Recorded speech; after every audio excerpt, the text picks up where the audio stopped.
Go up. So you're good up here on the. Oh, thank you. Oh, it's like I'm so technical. I'm not. Thank you. Oh, You're yeah. Hi, everybody. Oh, good. Good morning, everybody. No, it's afternoon now. Yes, yeah, it is. Tiger, you're being super dad. Yeah, unfortunately, it'd be easier if he was feeling good.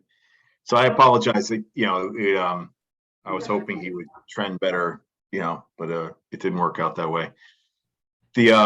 So in the room is Amy, Julie, Tiger, Penny, just, Christina. we don't know how to turn it down.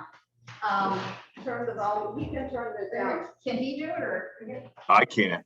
Hold You got on. it's right there in front of you. That's not it. That one is it.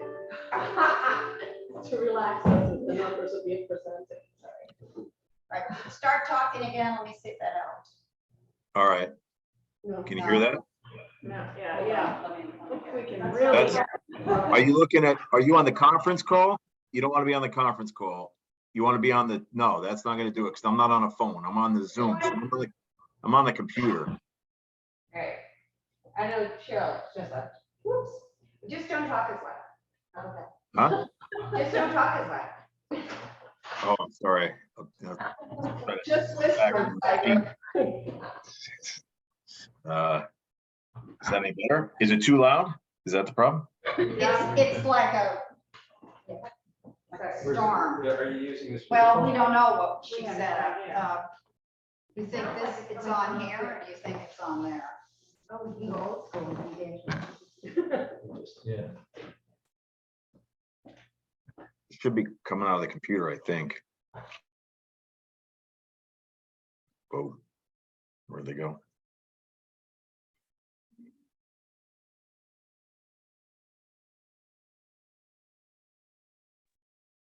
Looks like they got disconnected. Yeah, maybe. It's almost better if everyone does Zoom, to be honest with you, because I agree with you. you can't hear, I mean, I do this with work, and when we have a meeting when half and half, it's never as good as everyone on Zoom. Well, plus the conference room and then the boardroom are both acoustically terrible. Agreed. That's why I said Zoom, because I was like, but that I know that the boardroom is, oh my God, it's absolutely terrible. If you're not in the room and you're on Zoom, because I do that with the Conservation Commission every month. Oh God, it's awful. Yeah, you can't have more than one person talking in that room. No, the town hall meeting room is very good. You can hear pretty much everything, which is a good thing. But this conference room I know is difficult because it starts to echo in there. And then and the boardroom is the exact same, even though we have acoustical tiles on the walls to try to soften it. It doesn't work as well. So well, we'll see. Hopefully they'll come back. Yeah. I had a Zoom call this morning at 9 with the town attorney and had a complete meltdown of my entire system. I have Cox cable and I have Frontier. I have 2 sets of Wi-Fi in my house just in case one fails, and both failed at the exact same time.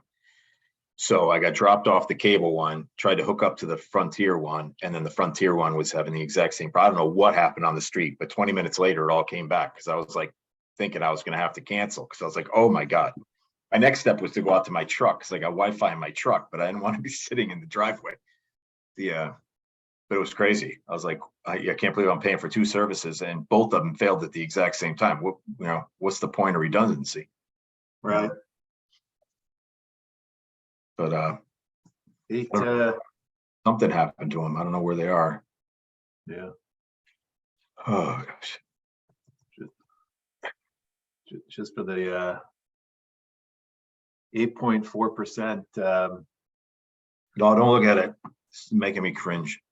Tiger, this is my world, so I mean, it's probably in line or better than what I would have anticipated, just to be fair.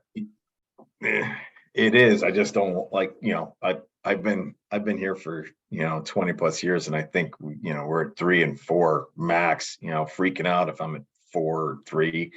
this one here, I did the numbers and I was like, oh God, because I just try to put the numbers in, you know, and then get the overall, right? So put the numbers in and then make the calculation, because I don't want the numbers to drive the calculation, or the calculation to drive the numbers, let's put it that way. So I but I was like, oh God,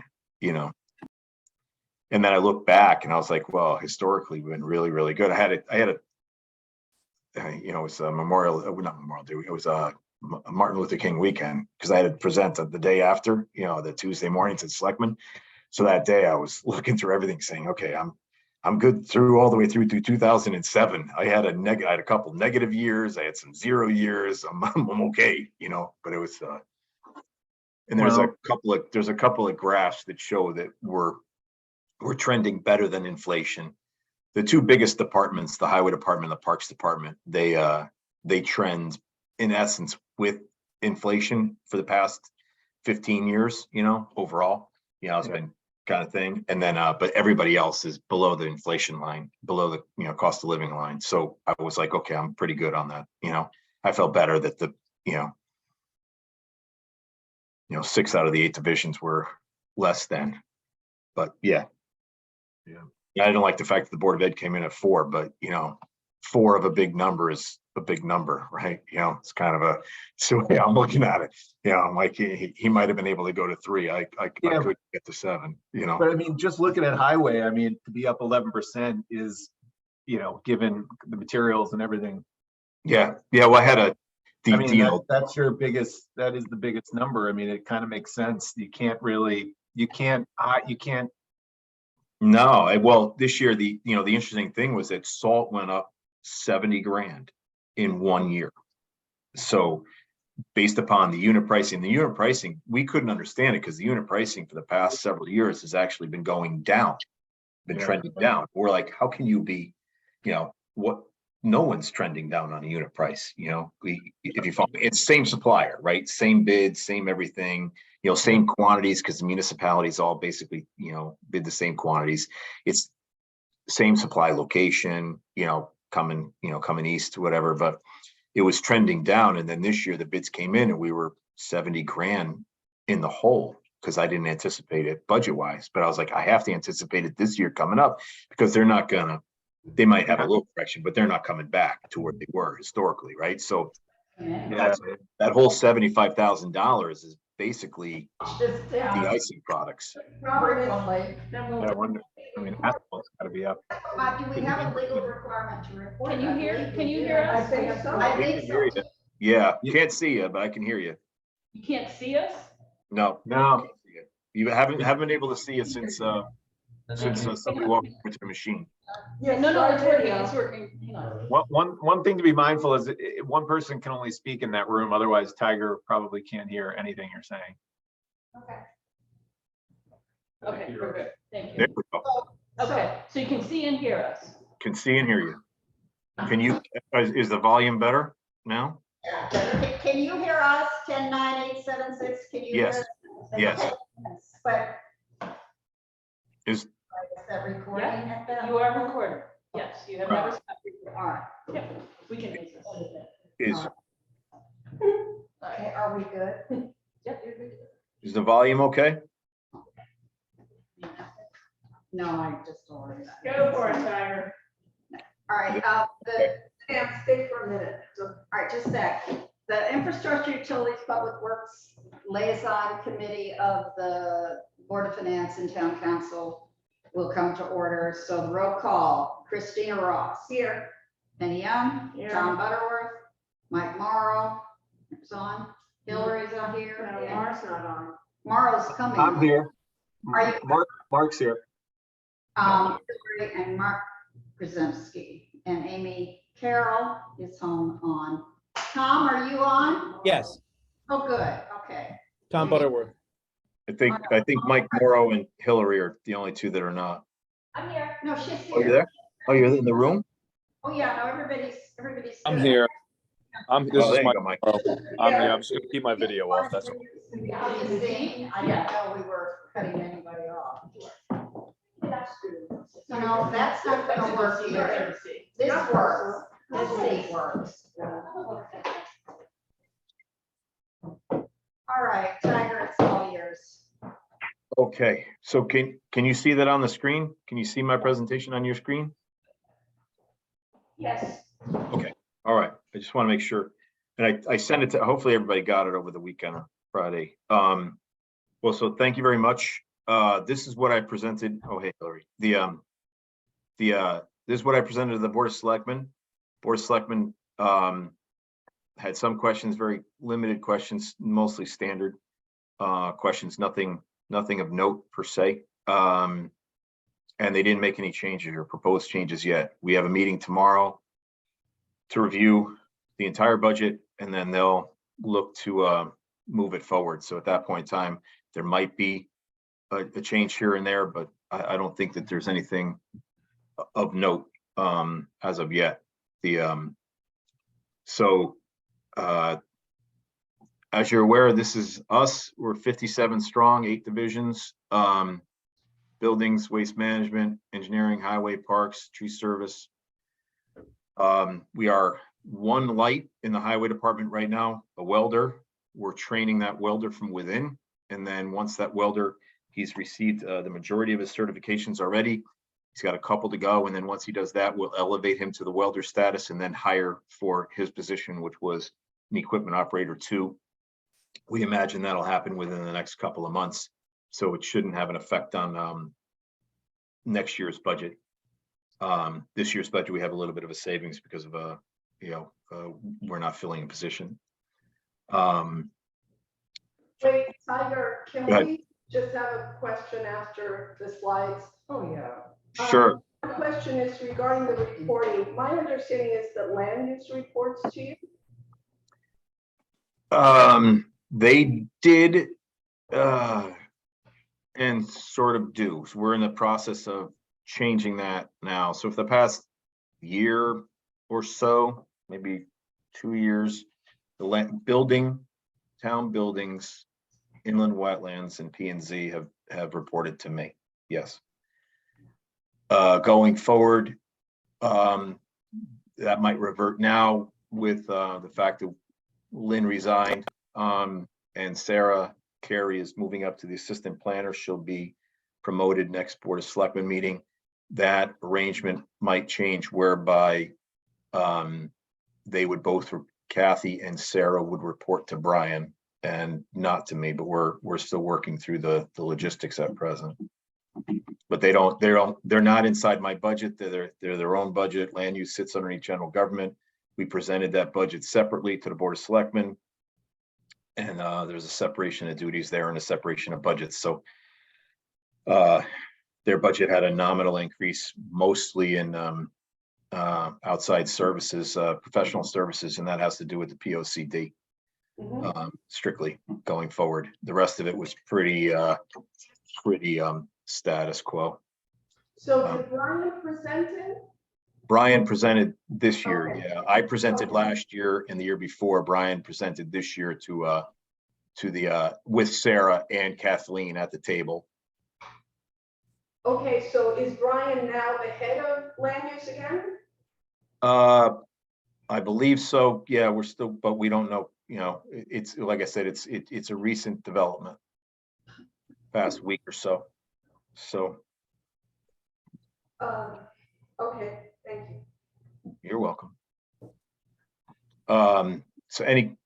So as far as the DPW budget overall, Mark was making the mention that we're at 8.39%, which puts me in a position where I normally am never, which is an uncomfortable position of 8.4% or $1 million. I got a feedback. Can somebody mute? I think it's Amy. I think it's Amy too. Oh, sorry, I'm getting out. Sorry. Hang on, I'm just gonna mute. Okay, sorry. There we go. So we're at 8.39% year over year, or $971,000. I can run you through, and I will in a moment, through each department and show you what the changes are and why. So But prior to that, I'll show you, this is our graph for each department going forward from fiscal 10 to 24. And that bold red line here, that's inflation. That's the cost of living. And I was mentioning prior that the highway department is basically trending almost perfectly, with inflation. If you look at, the numbers across the board, they're probably just a little bit below that. And parks is the exact same thing. So our two of the largest departments are trending with or below inflation. Everybody else is pretty much closer to a flat line across the board year over year. So to give you where we are overall as a department, basically you look at salaries make up 48, almost 49% of our overall budget, but it's down 3% year over year from last year to this year. Last year, we were at about 51, 52% of our overall budget. And the year prior, we were about 53, 54%. So salaries are coming down, and the other services and the other issues that we have, utilities and what have you, supplies are all taking a larger share of that pie. But if you look at what's discretionary spending, there's very limited discretionary spending in the budget overall. If we get past salaries and utilities and some of our outside contracts, our outside contractors, we're at about 75 to 80% minimum of things that are under contract. Then you start to get into what you might consider discretionary spending, but it's just supplies. And then, we get down to maybe something discretionary whereby if we cut a service, but that's really cutting a service. Last time we cut a service, we cut Sunday garbage pickup, and it lasted one day, to be perfectly honest with you. We were told not to do Sunday garbage on a Friday. We didn't do it on the Sunday, and Monday we reinstituted it based upon the number of complaints that came in. So we lost $10,000 in our budget. We saved $10,000 to the town. We lost $10,000, but the service didn't go away. So I think that the residents are used to the level of service that they get, and anything we want to cut would necessarily be unwelcome. Tiger, wait, if you can pull us after the slide, I would appreciate it. When you say discretionary, is that other? No, other is just a very small amount of things that it doesn't sit well, couldn't really fit in there. I'd have to look back and see exactly what it is, be honest with you. I can tell you what that 190,000 is, but I'd have to look at it. But that, Okay. But where's discretionary? Well, you could look at some things that we do are discretionary. Like I said, you could say that Sunday garbage pickup was discretionary. Okay. Don't pick up garbage on Sundays. Okay, well, don't sweep the roads, in the downtown area Monday and Friday. I'd save some overtime. But if I don't do that, I'm going to get a complaint somewhere along the line. There's a lot of things that necessarily we could let the grass grow a little bit longer. We could do certain other things, but there's nothing that's you say, oh, if I cut that, there's nothing I can say if I cut that out. This right here is $5,000. I could cut that out and save ourselves $5,000. It's nothing like that. Okay, so the next question is utilities is under contract, so it's not going up. It's a negative 0.63%. But you have supplies. What's in supplies? Gosh, just about everything. The supplies could be anything from our fleet equipment. I've got to buy tires, I've got to buy oil, I've got to buy pumps, and and then I've got to buy fertilizer and grass seed and. Okay, fine. I just needed to have a scope of Anything. what not you do. utilities, Okay. in other words. Thank you. You're welcome. Anything else on this?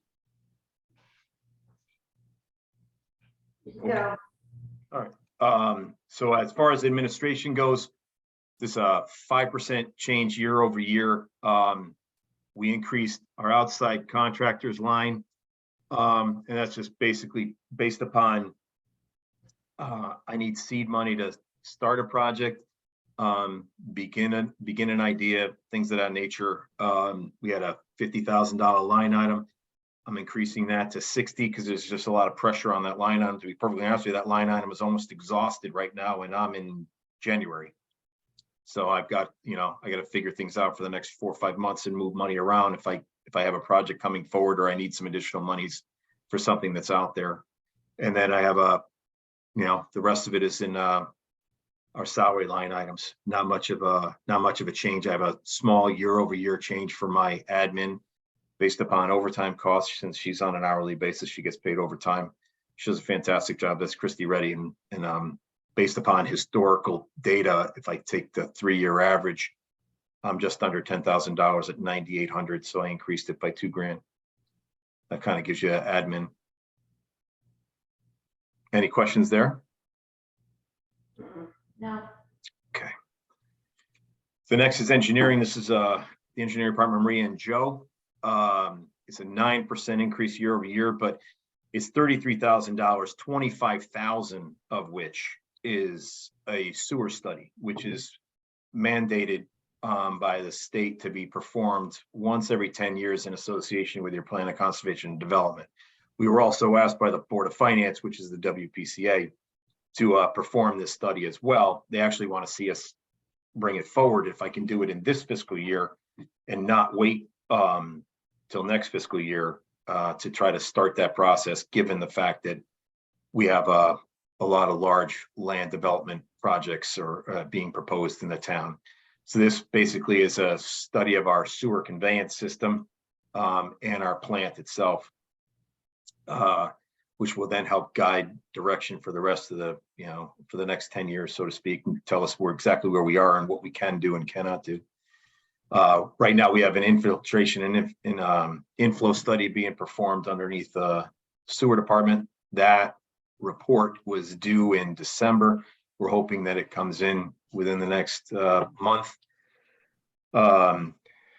We have a draft report coming, and then we'll finalize that report. And then that will then determine where we attack inside our sewer system to try to mitigate some of the infiltration and inflow we're getting. Our system is old, and so you get openings and joints in the pipes. So you get what's called infiltration. Then we have inflow, whereby people are necessarily hooking up incorrectly. They're hooking up their sump pumps, they're hooking up other things to our sanitary system where they should be into our storm system. So you can see the numbers jump every rainstorm, how much flow comes into the plant. And that it's strictly stormwater at that time. Hey, Tiger, super quick question. Sure. Just because there's so much pressure with independent contractor services, that 25,000, is that is that a guesstimate, or do we know that that's, and I'm not questioning the cost of it, just curious if we know Yes. that's a reasonable cost, or we're guessing. It's a guess, but we talked to our consultant, Okay, and great, thank you. But I don't have a firm quote about that, not yet. Okay, thanks. It's hard to ask for quotes from people when you don't have the money, because then I'm making everybody jump through a hoop. And then if I don't get the money, then they say, next time I ask, I won't get anything from them. Got it. Tiger, what's the cost of the inflow study, the draft that's supposed to be last month? That I&I study was $200,000. It's ongoing right now. And then the thought is that when we get to the wastewater section, that the amount of work associated with the system will be approximately $1 million. We have it split over 2 fiscal years, 500 and 500.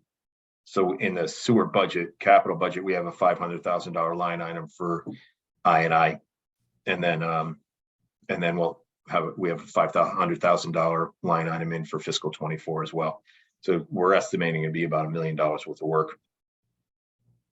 And the study, the sewer conveyance study that P&Z will have to take under is how much more on top of the 200?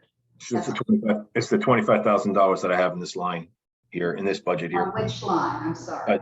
It's in outside contractors. Oh, it is in outside contractors? Okay. Yeah, in the engineering budget, outside contractors, the difference is 27,500, but I also had a nominal increase in the line for our work, and then 25,000 was for the sewer study itself. When was the last time the sewer study was done? That I don't know. In the last.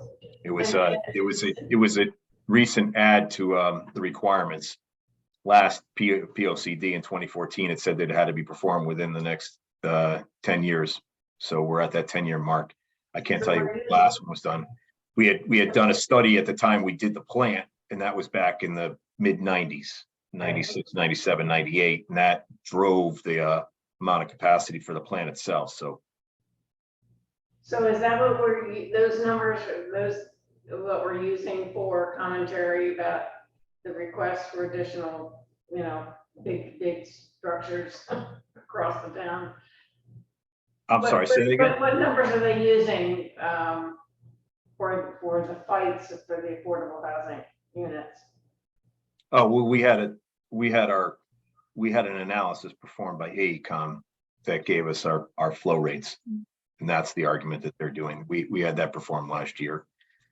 And there was a subsequent one done in 2016 when the view came online. Okay, got it. Tiger, question. Mhm. I thought that the sewer system is an independent, meaning a special projects fund, as people pay for the sewage drainage in comparison to my paying for septic cleanup. So they get a bill annually based on their consumption, and isn't that a private fund? There's a sewer fund. It's not a special projects fund, but there's a sewer fund Okay, that the plant runs out of. So, yeah, and it's the revenue from that is generated from two different types. One is the people that are in the sewer system pay. It's a tiered rate right now. It's 3 different rates depending upon size of property and size of home. And then commercial properties, there's 6 different categories associated with the use. The Board of Finance sets those fees every year. This year we'll come back again based upon what the budget is for the sewer plant to then set the rate according to then drive enough revenue. Used to be a sewer tax, so it was just a mill rate calculation prior. It's not that way anymore. Now it's it's a sewer use fee. It's no longer a sewer tax. And so it's the amount that, someone or a home would utilize the system itself. so my question is, why aren't these studies coming off of that fund? This study is not the $200,000 for the I&I study and the $1 million worth of work came out of the sewer plant. This is a town requirement. This is a requirement by the state for the town to perform. That's why it's in the engineering budget. It was in the P&Z budget, and I felt it more appropriate to be in the engineering budget so the engineering department can drive the study. Tiger, my recollection is that the last plan of conservation and development made the recommendation to do a sewer study. It was not required. It would be in the 10-year update that we would do next year. Is that right? So we're doing it. We're doing it now because it's in our POCD from 2014 that we need to do it between now and then. Yes. The study we did in 97 when we started all this, the first one, it's not even close in terms of requirements and input in detail. It was very superficial, as I remember. It wasn't comprehensive. Remember when we did the 97, the one that started off the sewer? That was the one for the plant. That one drove the need for the upgrade to the plant. Yes, that was in. This is really the first one, just to be clear, this is the first one we've really undertaken. Correct. Any other questions on engineering? Nope. Thank you. The next is town buildings. It's up 4.6%. I'm sorry, 16.67%, but there's a line in here for service contracts for 220 Elm Street. And that in essence is $147,000. That in essence is the project manager for 220 Elm. That's where the Board of Ed will be. So since it's a condo complex, there's a condo fees, monthly condo fees associated with the facility, approximately $12,000 a month. That helps pay for the property manager and any other work that needs to be done. This money is being paid on the town side, but being reimbursed out of the Board of Ed budget. So the Board of Ed will actually pay the town, and then the town will pay the property manager since it's a town facility. So while there's an increase in the budget for the building department, it's necessarily being covered by the Board of Ed itself. That's why I put in the parentheses the 4.6% change, because it's year over year. If I took that out, Bill's budget would have went up by about 4.6%. And there, it's spread across various accounts based upon, some is in salaries, some is in light pole maintenance. I have a $15,000 increase in light pole maintenance. We've got over 100 poles in the downtown area. To buy one pole is over $5,000. And then to plant it in the ground is another $1,000 if it gets knocked over. Most of the time we're able to chase down the person who knocked it over, but sometimes we're not. So that's only 3 poles year over year. And we're, and they're getting close to the point where they're 20 years old. So they're starting to fail just in and of themselves. So there's a slight increase there. And then some increases across the board. And I put a nominal increase in our fuel oil, our diesel, and our gas of 10%, mainly because I don't know what that number is going to be yet. So we made every department just carry 10% as a number. We're talking to the Board of Finance right now as to what type of number they want us to carry. Right now, they're asking us to continue to buy off the rack until June. And then hopefully we'll get back onto a budgeted cycle for heating oil and diesel. You like to buy those in the summer. Gas, we like to buy it in winter. We're looking right now to possibly buy our gas for the next year. So we're under contract. And our electricity expires on the December 31st of 23. So it's only half year next year in the budget. Problem with that is I know exactly what I'm going to do for the next half year. I just don't know what I'm going to do for the half year after that. So we're talking to our consultant about that and trying to see whether or not we, in essence, partner the half a year that we have left in the contract with another year going out a couple of years. So we know exactly what we're going to do when we pre-buy, or do we wait until, near the end of the contract and then buy. So we're working through those ramifications right now. And we'll look for a little guidance from the Board of Finance as we move forward through the budget cycle as to how they want us to carry those numbers. But I put in a standard 10% only because I didn't know what that number would be. And I wanted something to stand out. And I wanted something so that if somebody looked at it and said 10%, really 10%, so it was obvious that there was just a placeholder and not a firm number. If you have sure.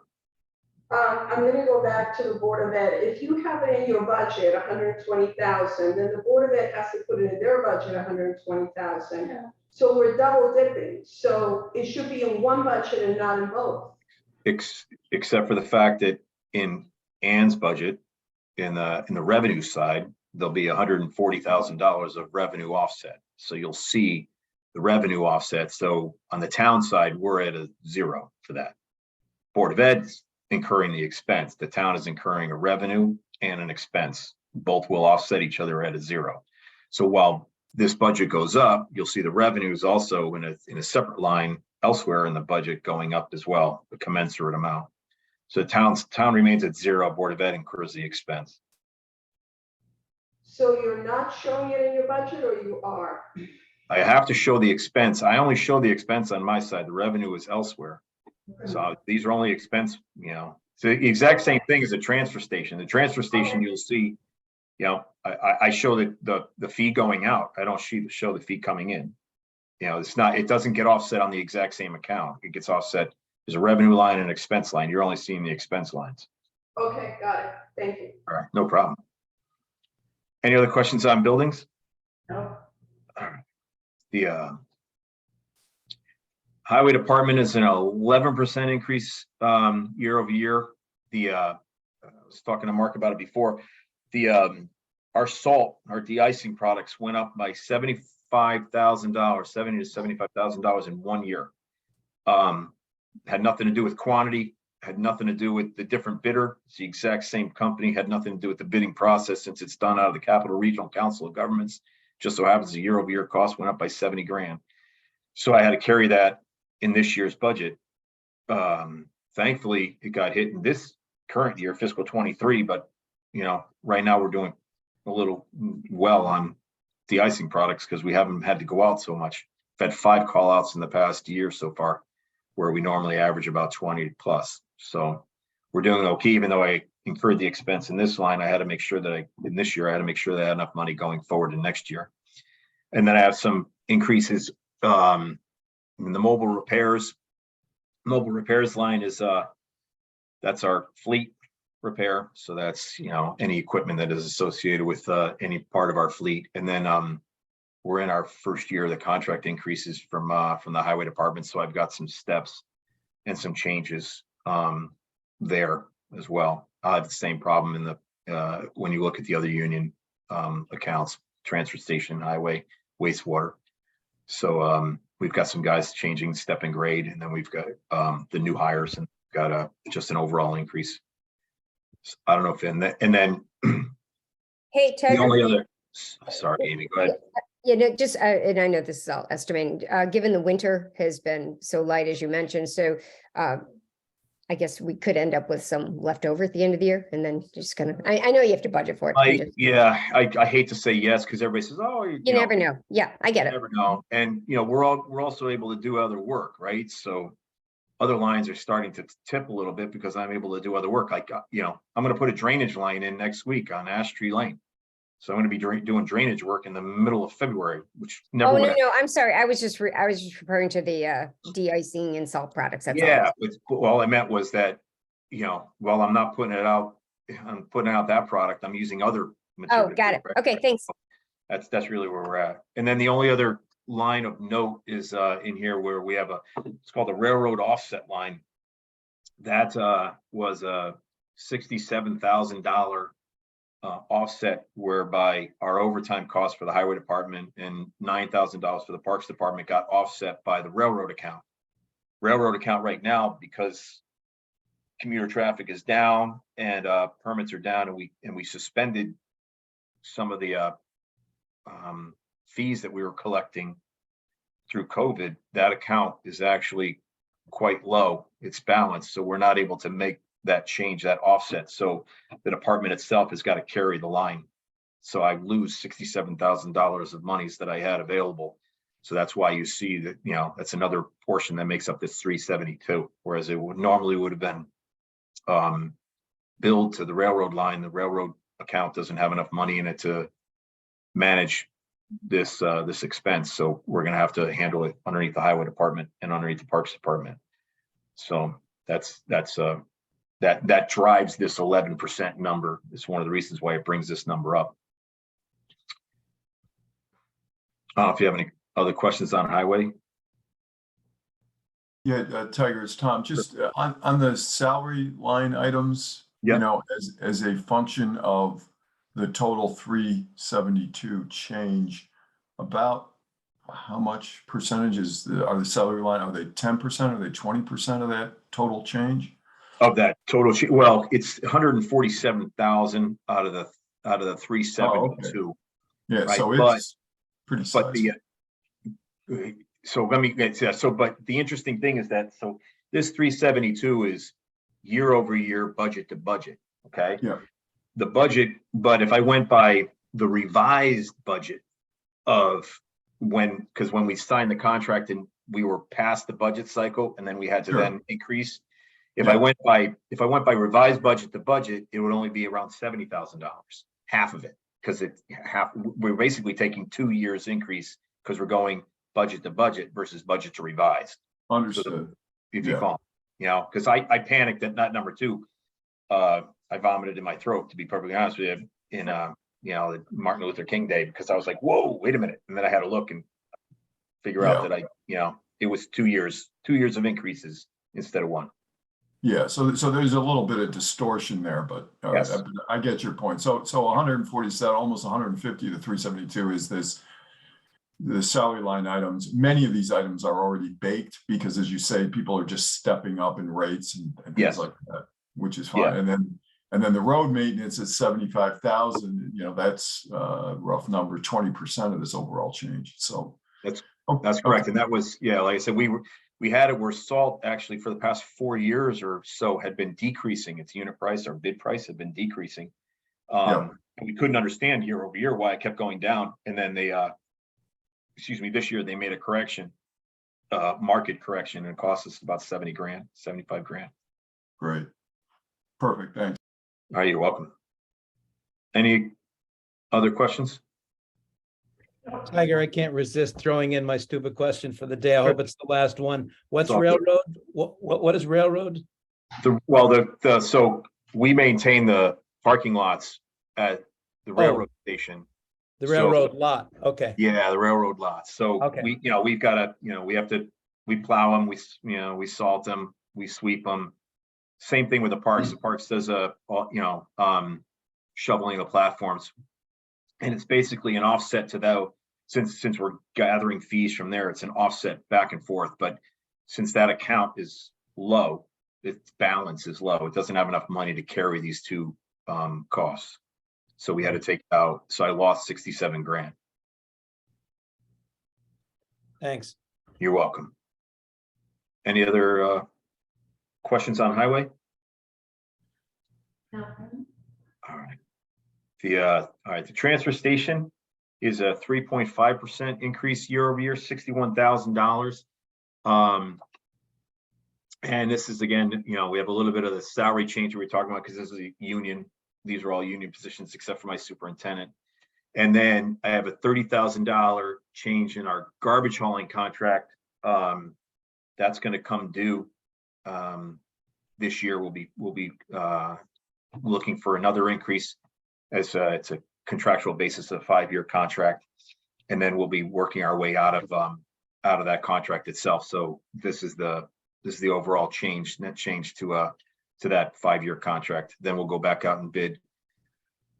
We might not bid it on a 5-year basis. We might bid it on a 3-year or 2-year basis.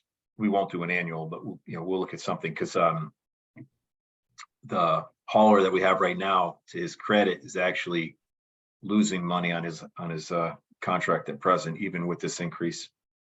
So he's been asking us to talk and renegotiate, and we might sister this with another year to make it give us another year and utilize some of our savings going forward. But that's where we stand on this.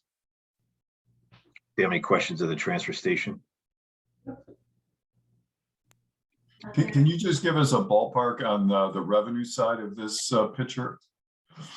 So The station?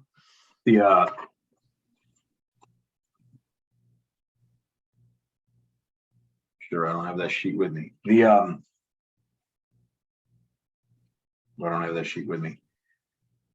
In essence, I don't want to speak off the top of my head. I think it was $425,000, Tom. Let me find that for you. That feels right from prior years. Yep. I believe in the top of my head, I got $425,000. Yeah, just for purposes of the presentations and all, it does kind of set this particular category into some context. So you might just think about having that. I'll put a small marker in the slide. I appreciate it. Like I said, I don't have it up. Can't even see the sheet. But from what I remember, it was 425. It basically handles all of our tipping fees for the haulers coming in. And then we have a sticker fee associated with people that come in and don't have a hauler, that utilize the station itself. Do you mean commercial haulers or Commercial haulers? Yeah, it's any of the commercial haulers that come across our scales. Right now, the fee that we're collecting is $95 a ton coming across our scales, and it's $94.50 heading out. So we're making about 50 cents a ton. The Board of Selectmen is going to change that number to $100 a ton, so we'll be making $5.50 a ton, and that helps offset the sticker that residents take at $45 if you have a hauler or $75 if you don't. Historically, people dump about 1.5 tons of garbage, and at $90 a ton, that's $135 cost to the transfer station. So we're trying to make up some of that, subsidize some of the sticker holders with the private haulers, so to speak, to try to drive down the cost. Hey, Tiger, where does the revenue for the sticker holders go? I should remember, but I don't. That's in the transfer station. That was what Tom was mentioning. There's So two that'll lines. be included in the commercial. Okay, thanks. Yeah. So it's, what I'll do is I'll circulate that around to everyone. If I get off the screen right now, you'll see me navigate. I'd rather not navigate off the screen, but I'll send that revenue line, that revenue sheet to everyone after the meeting. Is that on? Any other questions on transfer station? Mm-mm. All right, the next is parks maintenance. Parks maintenance is a 4.78% increase year over year. Again, some change in the salary line, and then we have a larger increase across the board in our outside grass treatments. Fertilizer and grass seed have both gone up market double digits. I think grass went up 40% and fertilizer went up 17 to 20%, whether it's organic or not. Imagine if it's, if it's not the petroleum base, if it's making it go up as well. And then we lost the railroad offset line. That was about $8,400. And then we added a Bristow maintenance line of $12,000. This was a request by the Conservation Commission. They actually had it in their budget. We felt it was more appropriate for it to be in the parks maintenance budget. But given the fact that we're spending about $500,000 over the past 5 years for Bristow, we felt that it was important to have money set aside just for Bristow. So this will be for work, trail maintenance, maybe some fence repairs, some additional cuttings that might be necessary in and around the trail system, things of that nature to just keep Bristow, to the state that we're bringing it to right now. I don't know if anyone's gotten a chance to walk through there of late. It looks fantastic. In the capital budget, we've got phase 4 and phase 5 combined. Phase 4 is about $85,000. Phase 5 was 15 grand. And instead of carrying it over 2 years, given the fact that Bristow will be coming into its 100th anniversary next year, we wanted to combine those 4 and 5 into 1 year. So it's a $100,000 request for the capital side. And then we'll have this maintenance line to keep Bristow in good shape moving forward. So I don't know if you have any questions on parks maintenance. I have a question. Sure. This work on the Bristow or anywhere else when you're redoing boardwalks and other things, is that subbed out or done in-house? The majority of it is contracted out. All the capital improvements in Bristow were bid out and awarded to private contractors. Some of the work that we do inside Bristow tree work, that's bid out to a private contractor. And then some of the maintenance work our parks department takes care of. The majority of the capital improvements, if not all the capital improvements, were performed by outside contractors. Okay, thank you. You're welcome. Tiger, that's not any different though from the way we subcontract everything else.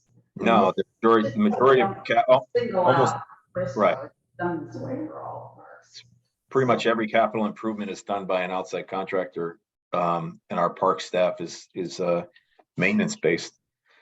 We don't necessarily have any additional time for capital improvements in that regard. Maintenance of capital improvements we do, but not pure capital improvements. So this is minor, but with regards to town hall, I saw that there is a private company maintaining the beds and the grass and other things. Is that typical for other buildings as well, that it's subbed out? The beds themselves, yeah, we'll weed them on occasion when we have time, but the majority of the bed work is done in the spring when we can. If we had to do it with our staff, it would take us a month to get through every single property, whereby we can flood the the town properties in a week or two with outside contractor staff and take care of the mulching and the initial weeding. Grass cutting is done by our staff, not by outside staff. Is that the Weed same whack, for Waveney? I'm sorry, Is that the same for the beds at Waveney Park or any other? yes, those are subbed out as well. Okay, But then, you're welcome. Any other questions on the parks? No. All right, the Nature Center itself, as I mentioned, it's all utilities for the Nature Center. So it's the 10% increase year over year because that's what we're holding right now as a marker for our electricity, fuel oil, and water.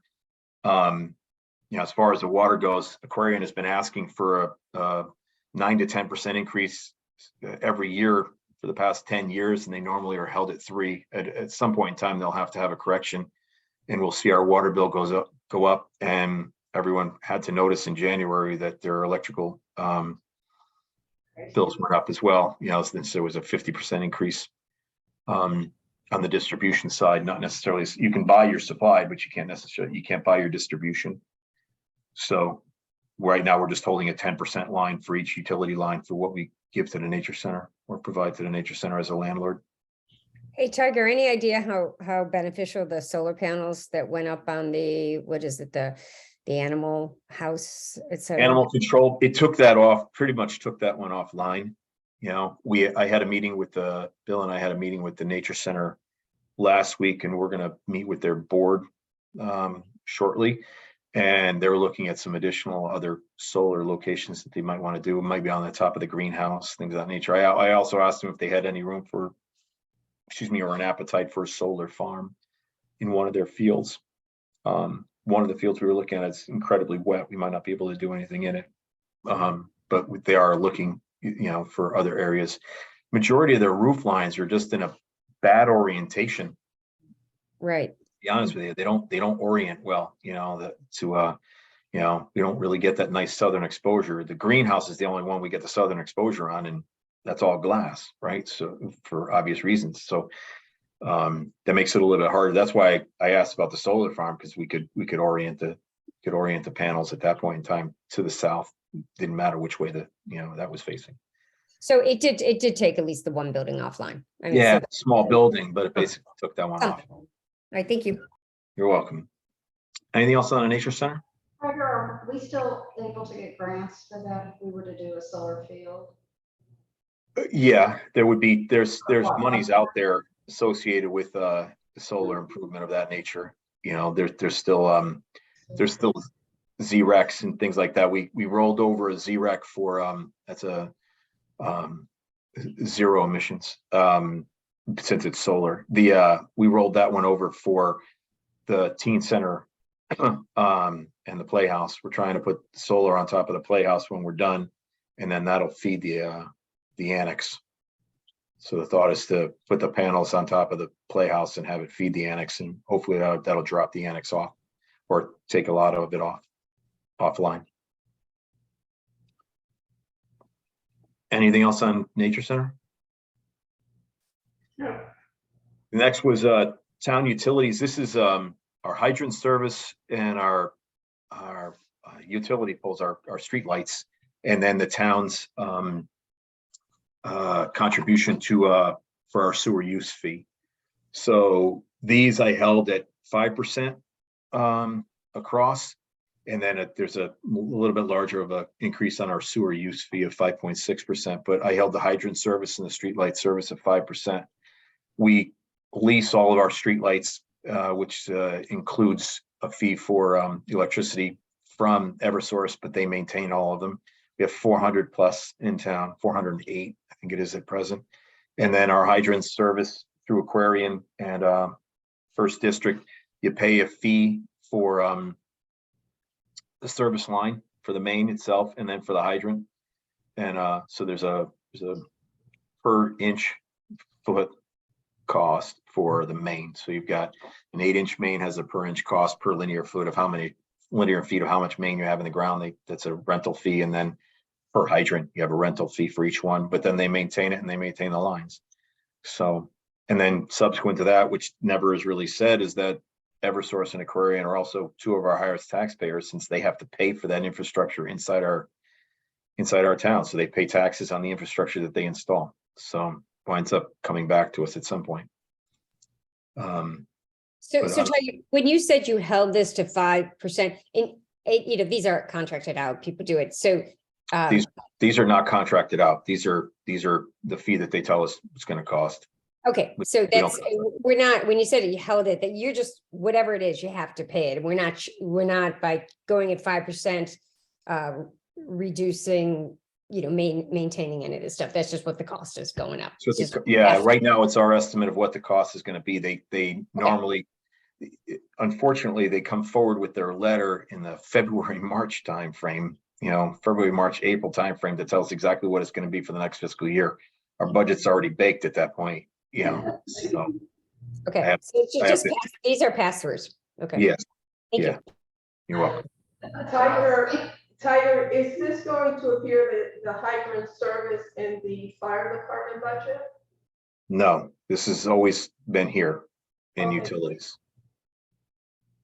Fire department's completely separate, because it's not a question of how they run the department. This is just the hydrant service in and around whatever's serviced by water, by a private water company, and it has a hydrant on it. That's what we pay the feedback, either to First District or to Aquarian. The majority of which to Aquarian. Okay, thank you.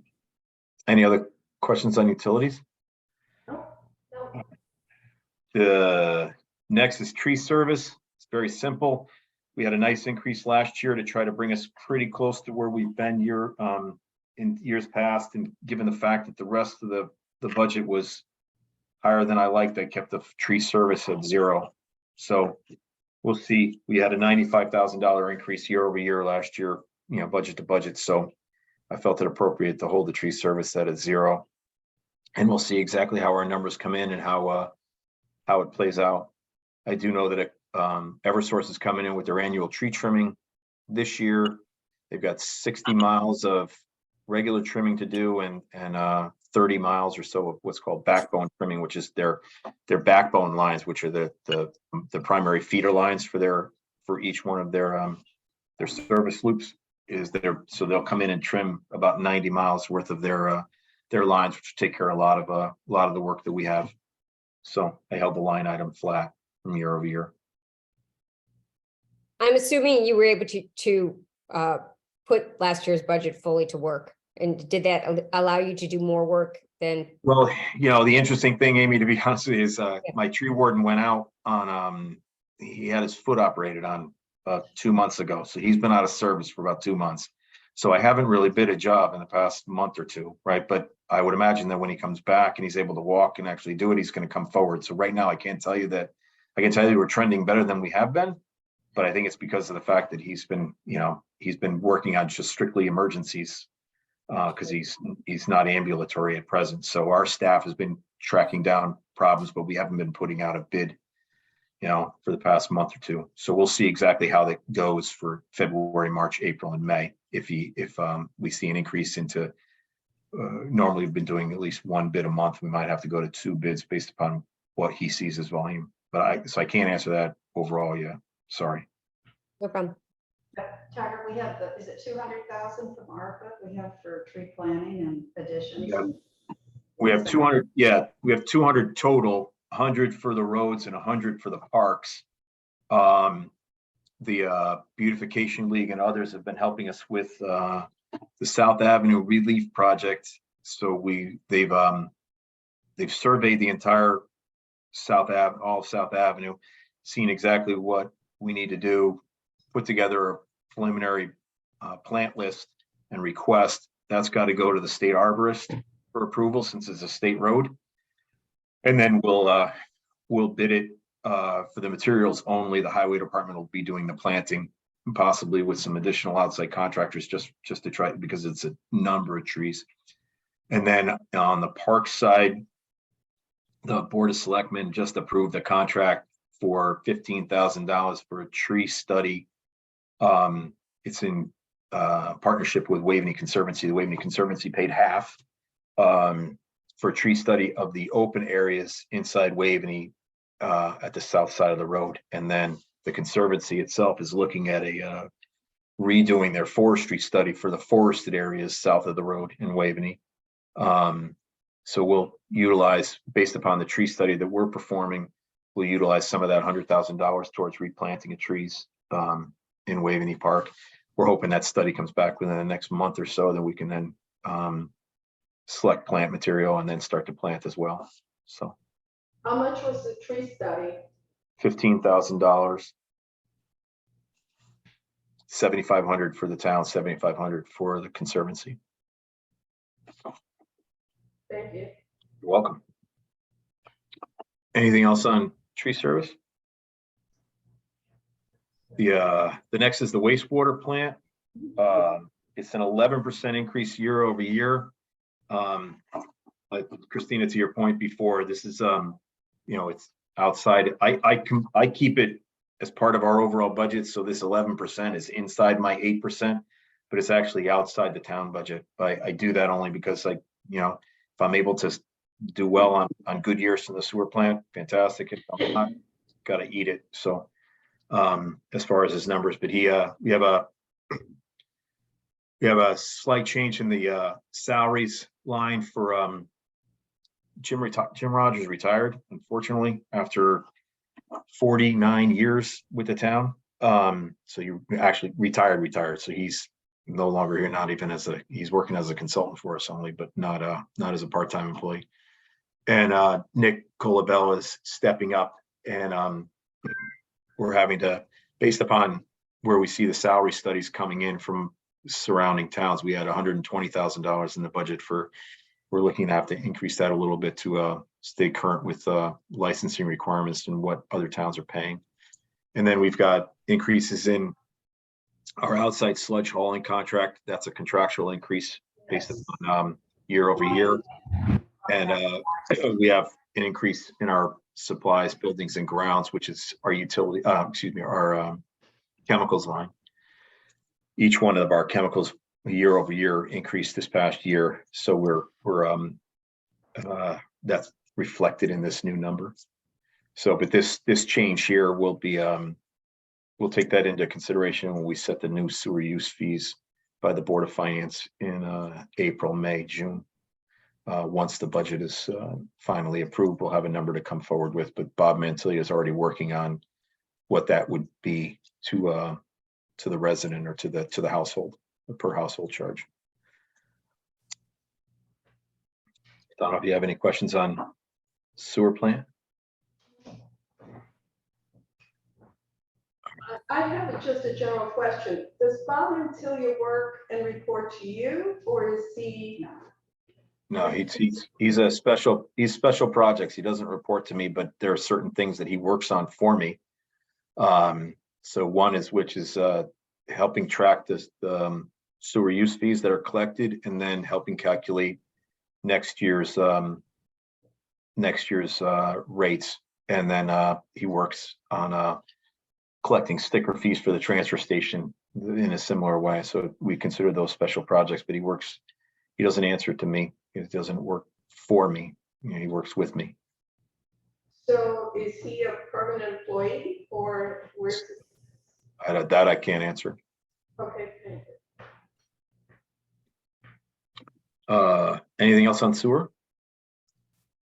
All right, we'll get to the fun stuff now. So the capital year over year is a 27% increase. What you don't see in here is that I took out the police department and the training facility only because they would just skew the numbers. The police department is at 27.5 million and the training facility is at 5 million. So it's $32.5 million, of which they're unprecedented, meaning that they'll hit the budget and then they'll disappear. We did the exact same thing with the town hall. We didn't include that in our budgets in the past, only because they were one-off projects per se. So I don't show them in here, but they are inside the presentation, but I would imagine they'll be handled off cycle, meaning not within the budget cycle itself. So I'll run you through each department as we go. As far as the engineering budget is concerned, the request is 4.985 million. It's up 3.7 from last year. Last year was 3.73, so we're about 1.2 million over from last year. I have our pavement management program. I rounded it up to 2.5 million. It was 2.438, kind of a hard number to swallow every year or say. So I rounded it up to 2.5. We are still holding pretty well as far as cost of living increases. This was what our number has been for 20 years, and we're able to hold it at least through this coming year, and then we'll see exactly what happens. But our PCI year over year does increase. So we'll jump from an 84.6 to approximately an 85 to an 86, depending upon what we do. And then the year after that, it starts to drop down, and I'll see exactly if we're going to need to bump this number going forward to try to maintain that 85, 86 range. I have a blanket number in here for townwide and ADA improvements of $500,000, only because we're still in negotiation or discussion with the Department of Justice. And then when we go to look at all of our, based upon the discussion with the DOJ, we would then be in our best interest to then look at all of our programs and facilities and see exactly what we would need.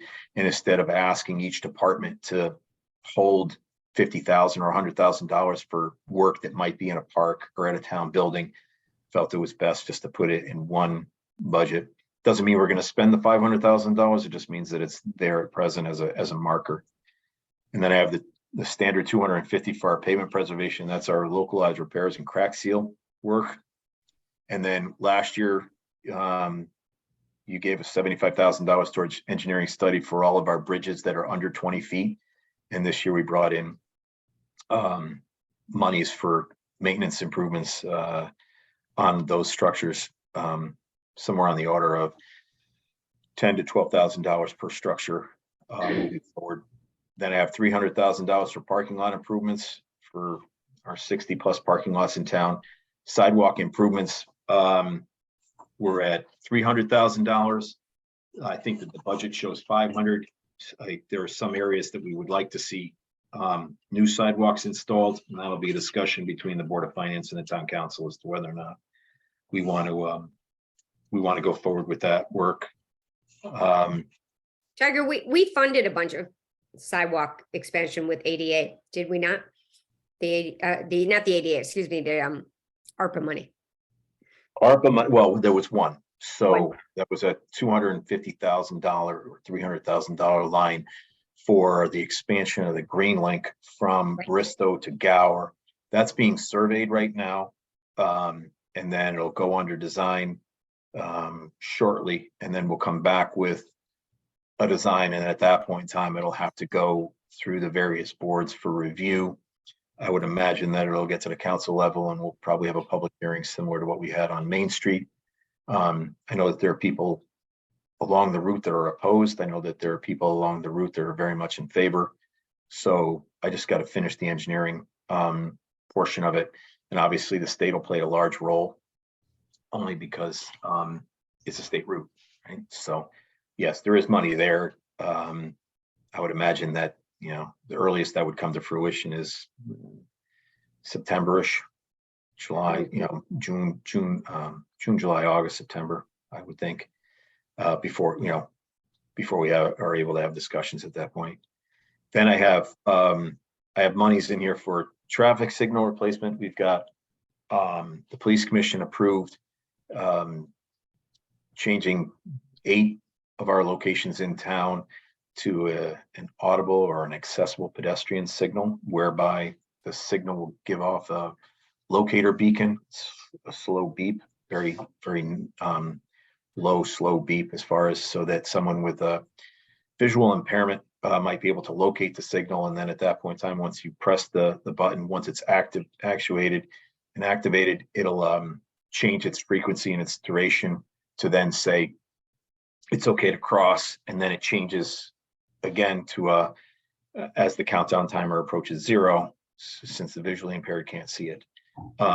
So we have 8 of those locations, and then we have our 2 locations that we own in town are 20+ years old, and we've got monies in there on an engineering basis to study the signal and then plan for a replacement or an upgrade. I've been having substantial amount of trouble with the one at Park and Elm, and we've got a repair going to go on within the next month or so for the crosswalk, and it's just basically the age of the facility. Thankfully, we only have 2 in town that we're required for. Then I have How long do they last? How long do they last? These, about 20+ years, 20 to 30, depending, but the they, after what, you can remember, it's wires in the ground, when it's sitting outside in the all types of weather. So I already replaced the cabinet for it. That cost me 20 grand. It was an unplanned expense.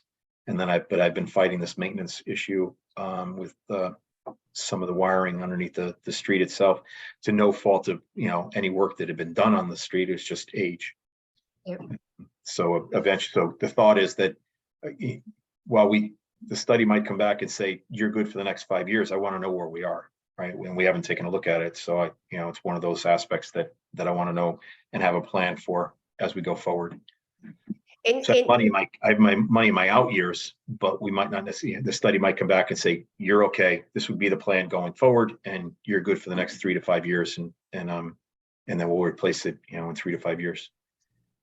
Okay, and so this 200,000, is that just the study, or is that like the? No, that's both. That's a study for 2. Sorry, I was trying to make sure the light was better. That's a study for 2, and for the 2 large ones, and then the actual audible pedestrian signal upgrades for 8. So then we would be putting 8 in, which we would have ongoing No, maintenance. no, what it is it's an existing signal that we would be replacing the pedestrian head and the push button actuated, so that they would actually be audible, not the signal heads that are out there that the motorists are looking at. These are the pedestrian heads. Okay. So there's 2 different facets to it. The area Park and Pine and Cherry and Park and Elm would be complete replacements, including the pedestrian signals. The other ones are just the pedestrian signals and the aspect, the accessible aspect, the audible aspect of them. Does that answer your question? Yes. Okay. I And then I have 2 questions, sorry. Sure. When we're talking about changing the traffic signals, I'm not sure if you're talking about the traffic light itself, or if you're talking about the crosswalk. But in either case, is it possible to replace them with smart traffic signals that it can tell where traffic is just piling up and there's nothing coming up in the opposite direction? Well, yeah. In a short answer, yes. Right now, the majority of our signals in town, you have to remember that there are 27 signals in town. We only own 2, Park and Pine and Park and Elm. So those we would look to go towards not a loop detector in the ground, but necessarily a camera in the air, so that it would actually see exactly what's going on. The state started to change over some of them that they own. They did one at Lakeview and 123, which has been fantastic. But we are still at the mercy of the state lights that are in town. So even though I can get traffic to come out of Park and Elm and Park and Pine quickly, I can't get it to vacate through Cherry and South, or Cherry and Maine, because the state has those controllers. Can you ask for it and see where it comes down? We have asked repeatedly for a number of years, and we actually are performing a study right now at the intersection of Maine and Cherry to try to then bring to the state an idea of trying to open up the queue length, open up a left turn lane, open up a couple of other things to try to then help people who are trying to make a left-hand turn from Cherry onto Maine right by Morse Court. but Okay. we're still at their mercy. Okay, the next question is the ADA improvements. How, you brought up the DOJ, what is the budget that you have in your mind for any corrections to work that have been done on Waveney House? I don't have any yet, because they haven't come up with their determination as to what, they see. So I have a couple of things that they would like, some of which weren't part of the work that we had done. They want to see edge protection and some railing from the western porch out onto the back patio. So I'm asking for a budget for that, for some railings there. They just wanted edge protection. I could have put curbs up on both sides at a nominal cost, and then opened up an avenue for a tripping hazard. So instead, we're going to put up decorative railing that will match what the railing is elsewhere on the campus, right next to it, so that we don't have that problem. And they're still determining whether or not they feel that programmatically we should have a ramp from the patio out to the grass. Oh, geez. That's a program basis. So right now, we're still talking to them about what are the ramifications, for the fact that if we don't have a wedding that utilizes the grass, do we need a ramp? So once we determine that, that's why I have a number. I just have a blanket number out there because we're still talking to them. In the moment that we have a final determination, then I'll start putting budget numbers on everything. I'm not as concerned about the ramps, believe it or not, as I am about the doorways from where we did the work. So The doorways are included in the first phase of construction. They just, the doors, we don't have them yet. They're arriving, and then they're going to be put up very soon. So when they came forward and said, you're not compliant, we said, you're right, but here's our plans. And they saw our plans, reviewed the plans and understood them and said, they're under order, and they were 26 weeks out. So those doors will be changed. yeah, I understand that. My point is, any additional work is going to be a capital project where you're coming in asking for a budget, or is that something that you're assuming or including in the budget for the next year? I'm sorry, can you ask that again? Will you be coming before the Board of Finance and Town Council with a capital project for anything above and beyond what has already been budgeted, for any ADA corrections or revisions, or are you including it in this year's budget? This 500,000 I'm trying to include for things that I see going forward. There might be one or two things that they would like to see. They wanted a ramping structure at the paddle hut, from the paddle courts out. So I put in a temporary structure back in late November, early December. I don't know if you've seen it. It's stainless steel.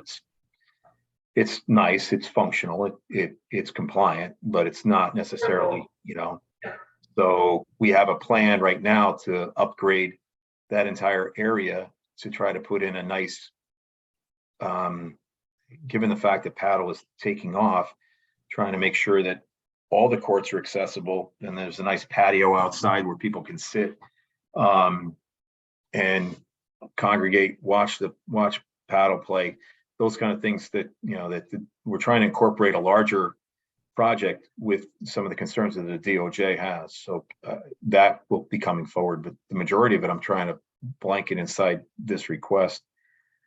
So I think, so the 500,000 would include, you're trying to include in that any potential fixes, ADA fixes you need for Waveney. Beyond the budget. That, yes. Okay. Yeah, but the best way I can describe it. If I don't have it, I have these up. Go ahead. No, just wanted to make sure that was clear. Yeah, I have other projects like in the parks whereby we've got money set aside for work that needs to be done in the park. I've got parking lots that need to be done that's in the parking lot number. I've got to do the parking lot at the new pickleball courts, right? So that's in the parking lot number. I've got to do a walkway from Mead Park down to Bristow into Gamble Field. That's in the parks budget. You know, there are certain ones where I could set aside a project for it and say, this is what this is for. I put a number associated with it and put it in that department. The ones that I couldn't, that were a little bit more nebulous, or in the fact of going forward, you know, as we look programmatically at the town, I put that in this larger number, right? So, it's very hard to say, okay, Mead Park, I'm gonna need possibly one, maybe two additional tables. Do I ask the Parks Department to put in $5,000 for tables, or do I just put it inside this number? So I decided to put inside this number, and then I can drive that work and get our, you know, and have that done. If that answers your question. Can I circle back on the Sure. parking lot? What are we doing with Locust? Yeah, we're looking at Locust and the possibility of expanding, possibly, you know, getting additional ingress and egress to the lot, to other roads in town. So that's why it's been sitting. Excuse me, I have $500,000 set aside from a previous year's budget, that's sitting in an account that was authorized to be bonded, has not been issued, so we're not paying any debt on it. It's just sitting, waiting for that work. In the moment that we've exhausted all the possibilities as to what we might be able to do or accomplish with the Locust lot, then we'll go forward with that work. So have we abandoned decking? Mhm. I can't say we've abandoned it, but it's not one of the top. Okay, all right. Me too. Tiger, could I ask you just one other question with kind of Waveney? This is more forward looking. And it sounds like it's challenging to do all this ADA compliance and know exactly what people want. But as we go forth with the major bathroom renovation, is that something you're able to make sure before we do it that we're on the same page with what they need, and so they can't come back and say, wrong handrail, I wanted this, you know, and it seems like it's a bit of a challenge in some of this. So I didn't know, because it's a big project, if it can get pre-blessed or signed off on by somebody, or is it just you do the best you can and they come back in? No, those plans we sent to them as part of this to show that since there was a marker in there about accessibility to the second floor. Okay, so they, you know, right now the second floor is inaccessible. So we had to have an answer. We said, well, right now, programmatically, if someone comes in who has a disability, we make an accommodation on the first floor to, if they want to buy a 4th of July permit, if they want to sign up for a recreation program, if they just want to speak to someone from recreation comes downstairs to meet with them on the first floor, typically in the library. And then we showed them the plans going forward as to what the idea was for the elevator and for the bathroom. So they've seen it and signed off on those. Okay, so I'm just worried that you execute the plan is exactly, we told you exactly what we're going to do, and then they come in later and say, wrong door. It's part of our discussion, but we did send them the plans, and they did not come back with any comments that were in opposition to the way that we were proposing to do the work. But while we're discussing going further, that's part of the discussion, is that this is ongoing and we want to make sure that we're right. So yes, they'll answer that question before we're done. Okay. Does the sidewalk improvement for 300,000 include the one for Bristol, which I can't imagine No. proposing? No, that's ARPA funds. This It was all 300,000. ARPA, or it was partially? No, the sidewalk, I estimated the sidewalk from Bristow to Gower to be $300,000. Yeah. That's all ARPA funded. This 300,000, we have 20 miles of sidewalk in town. Cost me about $250,000, cost the town about $250,000 to do 1 mile of sidewalk, to bring it up to speed. And then I got about $50,000 worth of maintenance just for areas of town. So we're trying to bring 1 mile of sidewalk into compliance every year. That's this 300,000. If we wanted to expand the system, that's why I said there's a difference between the 300 and the 500. If we wanted to expand the system and then tackle the $4 million plus backlog of sidewalk requests that we have. That would be the thought of increasing that sidewalk improvement number from 300 to 500 to tackle some of the residential requests.